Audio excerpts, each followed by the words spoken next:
All right, so now it went to the beginning of the slide, so I have to push it all the way down to where we are today, which is a little annoying, but next time I know what to do.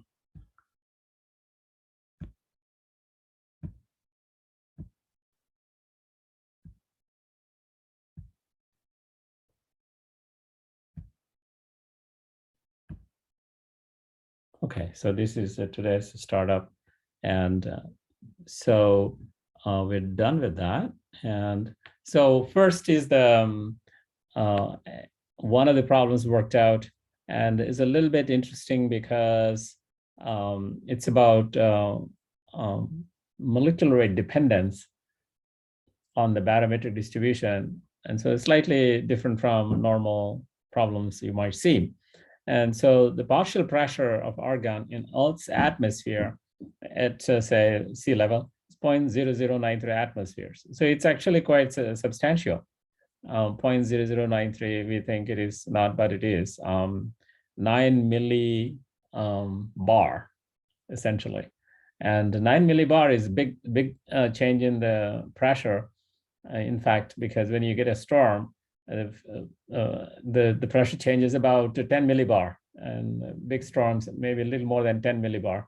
So it's a substantial amount of argon in Earth's atmosphere, even though we don't realize it.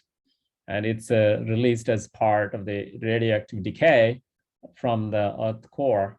And so a lot of it comes out as part of the product, and maybe it's already present to begin with. And I know that radon continuously being pumped into the atmosphere from the core. And so anyways, and if what is the partial pressure of argon at 50 kilometers height from the sea level, if the average temperature is taken to be 20 degrees, so just average it out, and some sea level to the 50 kilometers, that probably number is not correct, but that just for the sake of problem, and acceleration due to gravity is given. And of course, in the first thing you might do is to change the units and to something that you really want to work with.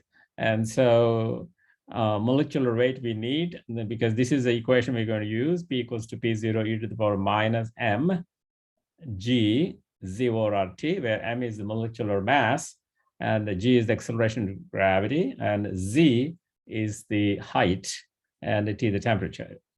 And so recognizing what we want to do here, we're going to express the molar weight of argon in kilograms per mole. And this is convenient for canceling the units later on, you will see. And z, of course, is 50 kilometers. And so it is 5 times 10 to the 4 meters. And here is a mistake, it's 5.0, it's not 50 times 10 to the 4 meters. 50 times 10 to the 3 meters, but it is 5.0 times 10 to the 4 meters. And I don't see a way I can put in a marker here. I have to figure out how we'll do that next class. And then I would just put a period up there, and everything works fine. And the later calculation was done correctly. So there is no issue with, answer being incorrect or anything. And so that's a good thing. So anyways, so we use this equation, and then you substitute the molar mass, acceleration due to gravity, meters per second squared, and the height in meters, 5 times 10 to the 4 meters, and then R. So question was asked, why the values of R are different. So based on the units you choose, the value will be different. And so here we choose joules per Kelvin per mole. You can use liter atmospheres, depending on what you want at the end, and the temperature in Kelvin. And so you can calculate this. So first we're calculating the exponent, so it becomes easier for us to work with, 8.03 and so on. And because you to take the exponent using a calculator, exponential value of it using a calculator, so it's good to have this first calculate out. So P equals to P0 times this. Now P0 is tricky, and usually P0 we're going to use 1 atmosphere, but this is argon partial pressure we're talking about. And so we need to put in argon's partial pressure at the sea level as P0, so 0.0093 atmospheres, and given to us. And then e to the power minus 8.03. Popular mistake is to miss that negative sign there. And so you want to pay extra attention in making sure that, so you're not doing that. And of course, you get a value here, 3 times 10 to the minus 6 atmospheres. And then if you were to make a mistake here in terms of sign, instead of decrease in the pressure, you will see an increase in the pressure. So this is what I always suggest you do. That is, when you do your problem and you do all the things and you got an answer, ask, does the answer make sense to you? And sometimes it's difficult to say if the answer makes sense to you or not, but at least you should try. For example, if the pressure at 50 kilometers is higher than the pressure at 0 kilometers, then you know you made a mistake somewhere. And so this really helps to figure out what went wrong. And in fact, I used to do this in the past, that if you got the answer incorrectly, but if you figured out what was the mistake you made in your answer, I would give full credit, because that's more important than doing the problem correct. And so always do this, always ask the question, does this make sense? Does this answer make sense to you or not? And sometimes units have to be right. And so we have atmospheres, so that's good. So that makes sense. We have a value that is less than the initial value, that makes sense. And it has a positive sign. And if you get the pressure a negative sign, then we made a mistake. So there are a lot of ways you can cross-check if your answer makes sense to you or not. And so before we move to the next problem, you do that. You do analyze, does the answer make sense? It's a really good practice. And a lot of the time you figure out you made a mistake. Not a lot of the time, but sometimes you realize you made a mistake and you can correct it in time. And so you don't lose the credit that you deserve. And so I used to do that in college, and even now I do continue to do that, and it helps. And a couple of times you can really fix your issues. One word of advice here is that try to do this calculation, for example, using Excel. And there's some advantages to it and some disadvantages to it. And this is done the way you would do on a piece of paper with a pencil. And this is recommended because this is how we going to do it during the exam, right? Because in the exam, you can't use Excel, and too complicated to control that in a lockdown browser situation. So, but for routine use, you can use Excel because it saves not only some time, but it also saves you errors in making your answers or working out your problems. So I said I would try to share with you one of the Excel files, but I will do that next time. But I will describe to you how you would like to do that, and then let you try a few different ways. And then if you post them on the discussion board, how you made the Excel for this problem, for example, we can compare and pick something that is more appropriate for you, or learn from each other's method of making it. What I would suggest is use the first column to write all the variables that you encounter in this module. For example, 2 weeks, this week and last week, excuse me. And so that is, variables like pressure, volume, temperature, mole numbers, weight, density, right? And we will see today van der Waals constants A and B, and average velocity, root mean square velocity, most probable velocity, et cetera, whatever variables you're getting, them all in one column, the column 1, for example. Column 2, you fill up with the data given to you, whatever is given here. Of course, the acceleration due to gravity is one of the other things, and height is Z as well. So you fill up those and the temperature, fill them up. On the second column, they're just the values, not the units. On the third column, you put in the units given to you. So now that is just the problem transformed into 3 columns of the Excel. Now you can do is write the desired units that you might want to convert these into. And so my desired unit usually is liter atmosphere, Kelvin, moles, and things like that.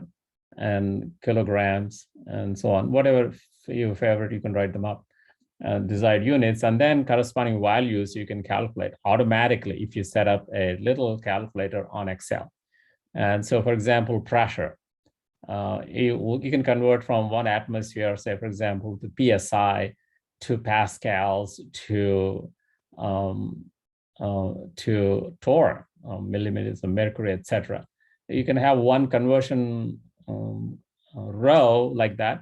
And so if you populate one of the cells, and then other cells get filled up automatically. So you can automatically convert the units using Excel very fast compared to by doing by hand. And you might make mistake. And then keep the value of R handy in different units. I usually have 4 or 5 different values of R and their corresponding units already on the Excel sheet. So I can pick which value I want to use based on the unit I want to use with. And so, for example, here joules per Kelvin per mole was used. And so anyways, the reason being that you can now export this table of Excel that you created into the next problem, next problem, next problem. So once you create one Excel file with generic terms in it, it makes life very simple and not very simple, but a little, saves you a little bit of time. And also you don't make mistakes because you eliminate those in the beginning itself. The other thing you want to do though is write all the equations. So all equations from this module. So maybe there are 30 equations or so. So that reminds you, these are the equations you have that you can work with. And 30, I'm exaggerating. I think you have less than that. But anyways, so this way, each problem has this Excel as your, as your common sheet that you carry through. Sheet 1 is problem 1, sheet 2 is problem 2, and so on and so forth. And now, when you use an equation, and Excel can do the calculation for you, so you could insert that equation into Excel and calculate the value, but not the units. It only calculates the numerical values, but then you have to manually adjust the units. So I do that, and units are, of course, both in numerator and the denominator, different kinds of units, etc. So I write the units in 2 rows. Top row is the numerator units, bottom row is the denominator units. So then I manually cancel them off as and when I need to cancel. Once you cancel out, whatever remains units, you can convert them into the units you desire. So this way, everything is done right. And you can correct yourself very easily. If the pressure is different, or you can change that. If the molar mass is different, you can do that. So whole bunch of problems you can solve with one Excel sheet by simply changing the pressure or changing the molar mass or changing the acceleration to gravity on Moon or Venus or whatnot, and so on and so forth. So you can solve a bunch of problems by setting up one good Excel sheet. But you have to practice by hand as well, because in the exam, you're going to use it pencil and paper to work out your problems. Okay, so with that advice, I will share with you my own thing, but I would like to see how you would set up an Excel sheet if you desire. I mean, if you don't, that's okay. You can still do the way you've been doing by hand on a piece of paper. That's perfect. That's perfect. I mean, there's nothing wrong with that. All right, so I thought I will go over this little, and we didn't go through the details. Last time in detail, we skipped real quick, I think. So I'll just summarize this. So the distribution and average velocity of a gas particle. In fact, you can calculate the average velocity, average property of the gas particle, any property, using the distribution function. And that is simply using your distribution function, integrating that 0 to infinity in terms of velocity c, dividing it with the number of particles. So that gives you average value of that property. So this is really important to understand why we do distribution functions. For example, you have a distribution function for tomatoes, you can calculate average mass of the tomato in the bunch that you have. And so you can then set the price based on that average weight. So $1 per pound, then that heap of tomatoes have this average value. So you put that average weight, and so then you put the average dollar on it. And some, of course, tomatoes will be bigger, and so they will be cheaper. Some tomatoes will be smaller, so they will be more expensive. So this is how it works. But as long as the distribution function is sharp, then you're getting the best value. If the distribution function is very broad, then you're trading off, right? So this is something we should really keep in mind. For example, I tell you this story, and I always told this before. I don't know how much it makes sense to you, but you let me know if it doesn't make sense. So the distribution function is like this. What it's telling me is that if a man has his feet in liquid nitrogen and his head in a pizza oven, the average value is comfortable. So the person is comfortable because the average value is room temperature. So averages are deceptive, right? They have nothing to do with reality.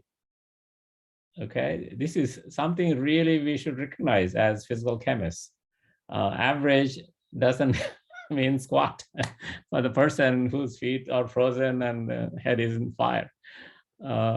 So this is real, and a lot of the time it happens. So the next question we ask is, how wide is my distribution function? So average value give me fine, that's fine, but how wide is my distribution? That's the second question you ask before you move on. So it's also called full weight at half maximum. I haven't shown that here, but in physical chemistry, we always look for that, full weight at half maximum. And that tells me the real story. And if that width is very high, then the average value has very little significance. But if that width is infinitely small, then the average value is dead on. Okay, so then I can tell whether that average value has meaning or not. And so that's an important way to judge. So here is your distribution function, and 1/n integral 0 to infinity of velocity. And you get integral of this. I worked this out in one of the slides in the worked out examples, 8 kT over pi m under root, or 8 RT over pi m under root. KT can be replaced and with RT. When you replace a small m, mass of one particle, with molar mass, 1 mole of particles. So that's K and R are related that way. And the Boltzmann constant versus gas constant. So it's just really cool how that works out beautifully. Anyways, so this gives us the average value of the velocity. Now, if I write the distribution function for energy, then I can get the average energy of the gas particle. Now, that's really important for us because average velocity is important for kinetics. We also look at the energy of the particle. So average energy is also important. We'll also look at that. And as I said before, we always have to worry about the distribution function, how broad that distribution is as well. So we can't simply take just the average value and then move on with it.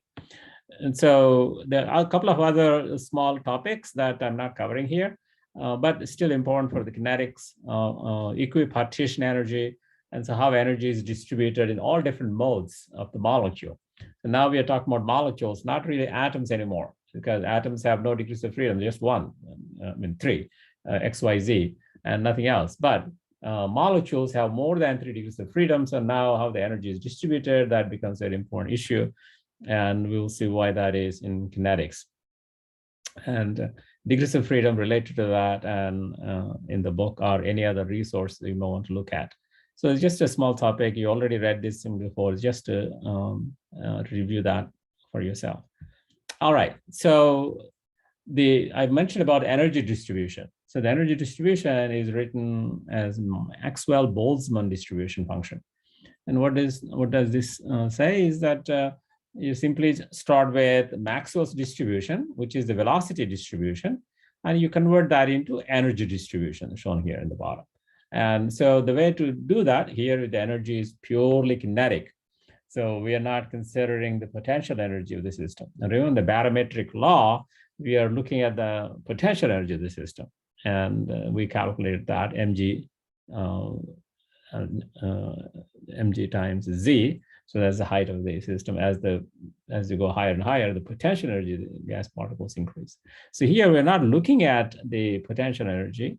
We simply ignore that and we say all energy kinetic.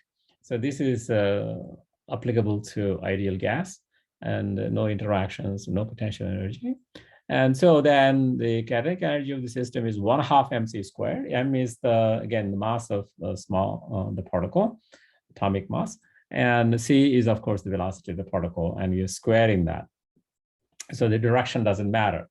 Whether the particle is going east or the particle is going west, it doesn't matter. Its kinetic energy is still the same because we are squaring the velocity component that we are looking at. And so 1/2 mc squared. So c, so what we want to do is you go into this Maxwell distribution and replace the c wherever the c is with epsilon or the energy, okay?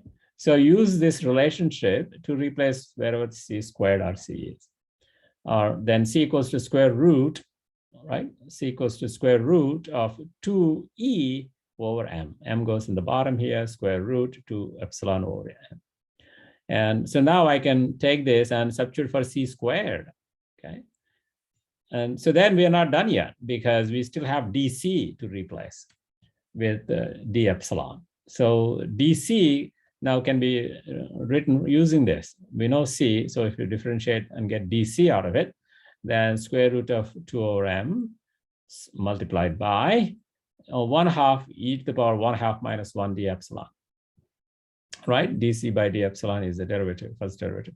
So that's your simple derivative, 1/2 minus 1, right? That's how we calculate the first derivative for the system. So now we have dc, I can substitute for this, and we have c, we can substitute for that. And so this is why animations are useful, but I'm using the arrow because animations are not working for whatever reason. So we can substitute for epsilon and c in the Maxwell distribution, get the expression for the energy distribution. So then d and c by n, okay, I haven't done anything yet here. We're going to change that in a minute. And equal to 4 pi m over 2 pi kt to the power 3/2. And so instead of c squared, now I have written this, and e to the power 1/2, excuse me, e to the power 2 epsilon over m, e to the power minus epsilon by kt, right? So that is e to the power minus epsilon by kt. And then the dc is written with respect to this. So square root of 2 over m, 1/2 e to the power minus 1/2 d epsilon. So what do we have? We have epsilon over m. So that's something we need to pay attention to. And you have m to the power 3/2. So this m to the power 3/2 and m in the bottom here, and the 2 over m square root that we have. You have bottom m and bottom square root of m. So m to the power 3/2 and m to the power 3/2 cancel away. And then 4 and 2 to the power 3/2 and 2 and square root of 2, 1 over 2. You can cancel some of them out. And in the end, you get a numerical value of 2. And then, of course, you have pi.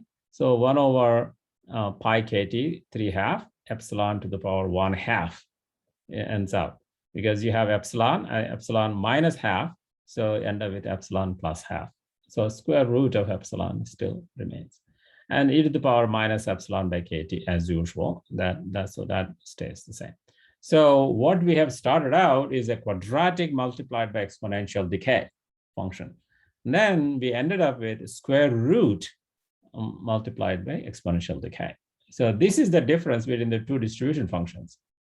One is the product of square of the velocity and exponential decay of the velocity function. The other is a square root of growth and exponential decay. So if I were to plot this, and I encourage you to plot this, x and y axis, we have energy on the x-axis and the velocity on the x-axis, and energy on the x-axis, then you see a mountain shape as you did before.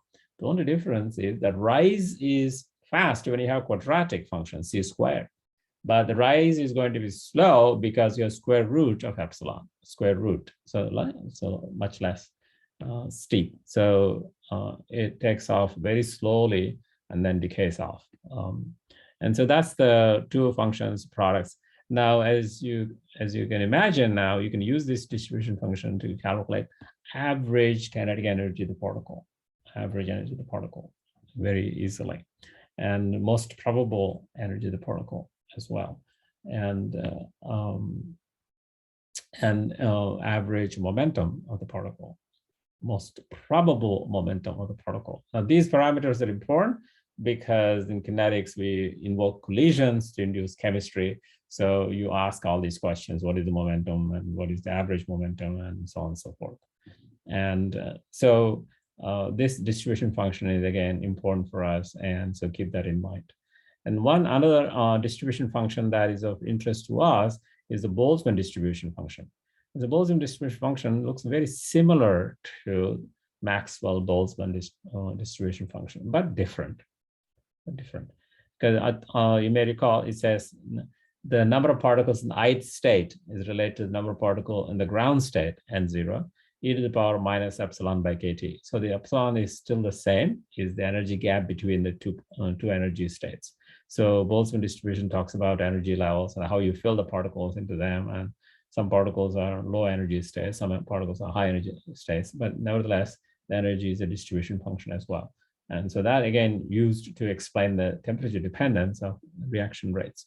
So Boltzmann distribution is really important as well. So I urge you to read about that as a home assignment and learn what these variables are and how the distribution function looks like and how you can calculate average number of particles or average energy of a particle and so on and so forth. We're going to use this later on in constructing the partition functions. So, okay, so we're going to come back to this as well in a couple of weeks. So then so now we have seen barometric distribution function. So is how the potential energy is distributed with height. And we looked at the velocity distribution. And then we looked at the energy distribution. And then we looked at the number of particles distribution, Boltzmann distribution you're going to work at home. So we looked at a bunch of different distribution functions. And so the physical chemistry is all about this sort of thing. When you have a large number of particles, which we call ensemble, then we can describe the property of the ensemble in terms of individual microscopic states by using statistics. And so we call this as statistical mechanics. And then we will touch upon this, 2 weeks or so we'll work through, because that's really critical for the reaction kinetics as well. You will see why that is. Towards the end of the semester, I will connect all these things into kinetics. They appear like they're different, but they're not. They all put into the absolute rate theory. So if you want to understand the absolute rate theory, then we need to understand these mathematical backgrounds before we start using them. That's why you're going through a slightly longer route. So now somebody asked me, well, yeah, you talked about ideal gas, but what about real gases? So yeah, so here is the part of the lecture that is going to teach us about the van der Waals equation. And sadly, van der Waals equation, even though it's really fun and good and interesting, it's not used on a daily basis. That's what I learned. That weather forecasting, for example, doesn't use van der Waals equation. Even industrial applications, they don't use van der Waals equation. And they use other empirical relations. But in academia, people talk a lot about van der Waals equation because it makes sense. There is a rational way the ideal gas equation has been modified to describe real gases. Real gases pretty well, actually. But there are, if you want really very high accuracy, even this doesn't work well. And so that's the reason people use a whole bunch of different ways of describing the equations of state for gases. So, but let's dig into this. We'll ask the question, how are real gases different from ideal gases? How do we know they're different? What are the real differences? And let's look at that first, then we can go to van der Waals. So to test for ideal behavior of the gas, we define a new variable called compressibility factor, Z. So Z is simply PV over nRT. So PV equals to nRT. So for an ideal gas, Z equals to 1. So that's very simple. But if the ideal gas law is not obeyed, the pressure could be different, the volume could be different, whatever maybe the differences are, that Z value varies. Okay, if the Z is not equal to 1, then we can say we don't have ideal behavior. So most of the time, Z may be greater than 1, or it is less than 1. And occasionally, and under a very specific set of conditions, Z can be 1 even for real gases. So this is really intriguing. And so in other words, under one set of conditions, even real gases behave ideally. And you can use P equals star RT, but only at that particular temperature and pressure. And so then that's not much use, right? Because you won't, of course, want to study how pressure, volume, temperature change. So then it's not really useful. But Z goes to 1, as if the gas is behaving ideally at that one particular set of conditions. It's called boil temperature. But anyways, we'll get into that. So as pressure goes to 0, right? So the value pressure approaches to 0, then Z becomes, PV over nRT, right? So when pressure is very, very small, Z goes to 1. And so this is what experimentally observed. So here is a plot Z versus P. And when you go very close, very low pressures, those curves, the red is one real gas, the green is a different real gas. This dashed line is the value of Z. And normally for an ideal gas, the Z is 1, so that is the dashed line. Z is 1, irrespective of what pressure you have. But for real gases, that Z value could be less than 1, giving you green line here, or greater than 1, giving the red line here. But they all originate around 1 to begin with. It means extremely low pressures, then all gases behave ideally. And in other words, the errors and the deviations are too small to make any difference. And also there are other reasons we'll go into after. Once we looked at van der Waals, we could come back and explain this behavior. But interestingly, those gases that have negative deviations at low pressure, and if you go to sufficiently high pressure, they cross this dashed line at some point, okay? And they're behaving ideally because Z equals to 1 at that one pressure, okay, and temperature.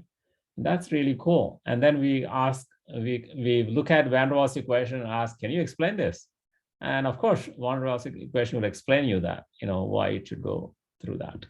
And the same here is a 1 over temperature here. So Z versus 1 over temperature, you get very similar line, negative or a positive deviation, and it cuts Z equals to 1 line at some point. And that temperature is called the boil temperature. So at boil temperature, all real gases behave ideally. But the temperature differs from gas to gas. So boil temperature of one gas is different from boil temperature of another gas, and so on and so forth. It's just interesting crossing point. So certain properties, behave in a way that the net effect is 0. In other words, there are two effects. One effect is causing Z greater than 1, another effect causing Z less than 1. And at this particular temperature and pressure, those just cancel away. So that's the cool part of it. All right. So as P goes to 0 or approaches 0, Z approaches 1, real gases approach the behavior ideal gases. And so, of course, these not drawn exactly. They're just to show in the low pressure region and or low temperature region, in the high temperature region and low pressure region. But if you plot, the curves look differently if you go higher, much lower temperatures or higher pressures. Higher pressures, deviations are larger, and higher temperatures, the deviations are smaller, and so on. So we can talk about all that as we go into this. So now first we ask, why is this? Why are these real gases not behaving ideally? This is just a characteristic, experimental value. So now we try to dig in more details about this. So here is one example of why real gases and ideal gases don't agree. That is liquefaction of gases. We know that we can liquefy all gases. There's no problem. Even helium, which is very, very difficult to liquefy, has been liquefied more than 50 years ago, 60 years ago. So it's just technology problem. So what does that mean? If the gas particles do not have any interactions between them, then they cannot be held into a liquid phase, okay? So the very fact that we can liquefy a gas proves that there are intermolecular interactions. Okay, so that's a really important conclusion to draw. Now, here is an experiment showing how it is done industrially. You take a gas particles and cool them below critical temperature. We'll define that in a minute, the characteristic temperature for gas, and then you compress it. Now, if you compress it, then some of the gas condenses into your liquid. So you collect the liquid at the bottom, you have the gas on the top. And so you can separate the liquid from the gas, and so you can liquefy a gas. The only key problem here is that you have to keep the temperature below a certain value. Of course, when you compress, the gases become warm, and so you have to still cool it for some more. So this is how industrially liquid air, liquid nitrogen, and liquid oxygen are produced by compressing below the temperature TC, or critical temperature. So this is explained, the critical temperature is explained by this graph here. So if you have a high enough temperature above critical point, for example, pressure volume isotherm, this is Boyle's law, very simple. It looks like that, and a smooth curve, right? It's a smooth curve, PV is a constant. P times V is a constant, that's one. But once you start getting below the critical point, some of the gas liquefies. So isotherm, we call this isotherm because it is plotted at constant temperature and constant mass. And we see is, so you initially follow Boyle's law kind of isotherm, and then you hit the point where the liquefaction begins. So the gas begins to condense into your liquid. And beyond that, you have, here you have liquid and vapor in equilibrium, like this state. But by the time you compressed it some more, so this is the volume axis, so you're compressing when you go back. You compress some more, the more you have is the liquid. And you're now compressing the liquid. And the volume, decreases slowly with for a liquid when you apply pressure on it. So this is steeper than the gas phase. So that's a liquid phase. That's the solid, liquid vapor equilibrium point, flat region. And then you have pure vapor on that side. So same with the lower. So you have this. So what happens is that as you go, closer and closer temperatures. So these are different temperatures.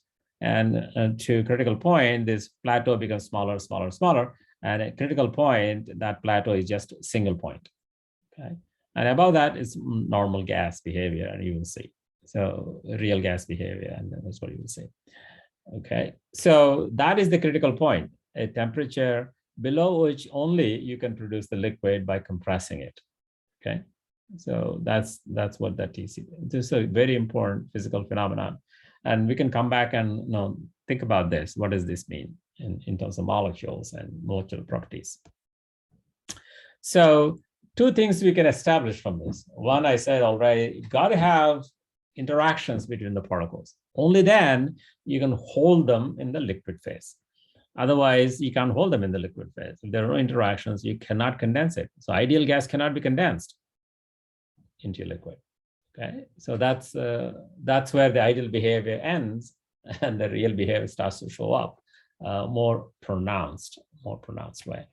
And the second thing we have shown here is that since liquids have essentially no more space left in them, there's only very little space, and then you can cool it further and make a solid.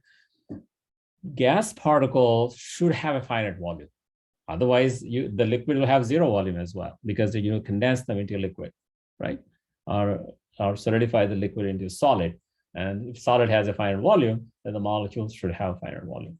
So we can say that the volume of a solid is probably the upper limit for the volume of the particles together, all those. So since solids and liquids have finite volume, they don't have zero volume, so we cannot neglect the volume of gas particle as well. So these are the two things that van der Waals have recognized from the experimental data, and then he said, no, we need to really correct for these two. These are the two problems, main problems. And he won Nobel Prize for his PhD thesis. Can you believe that?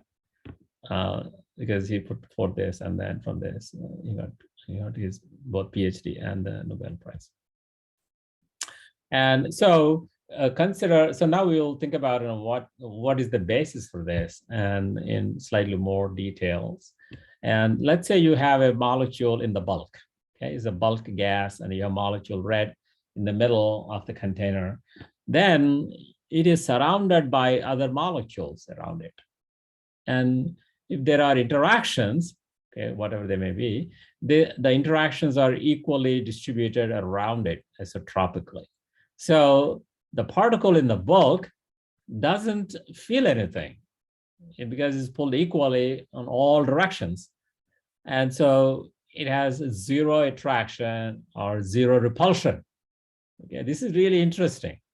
The intermolecular interactions depend on where the particle is. Okay, so this is really, really interesting, and you need to think about this. And on the other hand, if you take a particle just about to collide with the wall, let's say this is our wall, okay?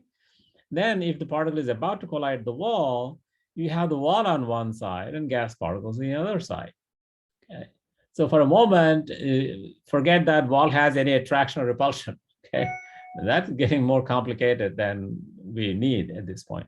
Let's say a wall has no interaction with the particle. Simplify that. Then this particle is experiencing a net pull away, net attraction away from the wall. And so any attractive forces between the particles will reduce the pressure with the momentum with which it's going to hit the wall. Therefore, the pressure exerted by the gas particle is reduced, okay, is reduced. So then what we have to do now is then now we need to figure out what is the correction we need to apply. But what we want to really think about is the real pressure is going to be less than the ideal pressure. That's the important part to think about. And if there are no interactions, then the particle will collide with the wall with the same force, and so it will have the ideal pressure. If the interactions are repulsive, right? If the particles repel, then the pressure will be greater due to the repulsion. Now you can say, well, how is this possible? Yeah, think about a gas made of pure electrons. It's called electron gas. Okay, there's nothing else, just electrons. They're in the gas phase, and they have zero mass. That's very nicely valid, right? Because mass of the there's zero volume. Volume is so small we can neglect it with respect to the volume of the container much more readily. But the interactions are very, very strong between one electron and the other electron. And so the electron gas actually puts out more pressure on the wall than ideal case. And electron gas is these days used to produce, to build electron lasers, and then pulsed electron lasers put out enormous amount of energy. And the ultra high power lasers are produced using electron gas. So electron gas is not ethereal, it's practical. You can make it in the lab and make it work. And so properties of, and same with protons, right? So you can think about the same way, you know, proton gas, plasma, or any ion gas, plasma. And so sun has, for example, protons and electrons, plasma. Just excuse me for 1 minute. I'll close the window here.